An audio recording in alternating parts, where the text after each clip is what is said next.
బండన్న SCU నువ్వు కిషన్ రెడ్డి ఇద్దరు మీ social మీడియాలో పెట్టిన పోస్టులన్నీ డిలీట్ చేసిరట కదనే. అది అయిపోయింది లొల్లి. గాని ఈ రోజు మీ పెద్ద ఆయన మీ మోదీ దేవుడన్నా, మా మోదీ దేవుడన్నా అంటావు కదా, దేవుడన్నా ఈ రోజు మళ్ళా పేద ప్రజల మీద గ్యాస్ సిలిండర్ మీద 50 రూపాయలు పెంచిండన్నా.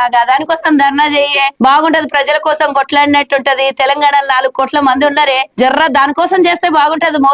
మోదీ మీద ఎప్పుడన్నా యుద్ధం కాకుండా కనీసం ప్రశ్నించు. గొంతు ఉన్నది కదా, ఊకే గావు కేకలు పెట్టి మోదీ మీద పాటలు పడతావు. ఇప్పుడు వాడు మా మోదీ దేవుడన్నా 50 రూపాయలు పెంచిండన్నా, మళ్ళా ప్రభుత్వం మీద, తెలంగాణ ప్రభుత్వం మీద మళ్ళీ 50 రూపాయలు భారం పడ్డదన్నా. ఎందుకంటే 500 రూపాయలకి మేము సిలిండర్ ఇస్తున్నాం అన్నా, ఆ భారం కూడా మా మీద పడ్డది కదన్నా. జర ఆలోచించే. సన్న బియ్యం మేమిస్తున్నాం అన్నాం 50 రూపాయలు, జర మళ్ళీ ఒకసారి దోలేడికి సన్న బియ్యం మేమిస్తున్నాం అన్నావు కదా. 28 రాష్ట్రాలు గుడిగాడిది పళ్ళు దోముతున్నాయి. ఈయనకి శాతం అయితే లేదు. అన్ని చోట్ల మీ బియ్యం ఇది ఒక్కసారి గుర్తుంచుకో. 50 రూపాయలు 2 రూపాయలు 2 గుర్తు చేసుకో. ఆటన దిగంగానే మేము దింపినమాట, 10 పైసలు దింపగానే మేము దింపినమాట. మరి 2 రూపాయలు పెంచంగానే ఎవరి మీద భారం పడదు తెలుసా లేదే నీకు? జర్ర అడుగుతా అన్నా.